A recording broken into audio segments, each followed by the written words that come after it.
அந்த மாதிரி அன்ஆத்தரைஸ்டாக விற்கக்கூடியவங்களுக்கு நாங்கள் வந்து அன்பாக கேட்டுக்கிற உணவு பாதுகாப்பு கேட்டுக்கிறது என்னென்னா, தயவு செய்து எங்களோட எஃப்எஸ்எஸ்ஐ நார்ம்ஸ் பிரகாரம் நீங்கள் வந்து லைசன்ஸ் எடுத்துருக்கணும்.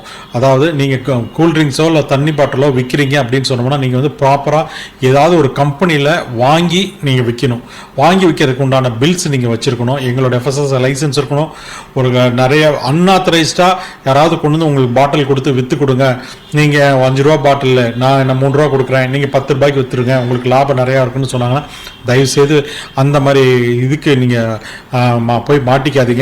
நாங்கள் வந்து பிடிச்சோம்னா உங்கள் கடையில் இருக்கக்கூடிய அத்தனை பொருளும் நாங்கள் எடுத்துகிட்டு போய் ட்ரெஸ்ஸாய் பண்ணப்படும். உங்கள் மேலே வந்து கிரிமினல் ஆக்ஷன் எடுக்கப்படும்.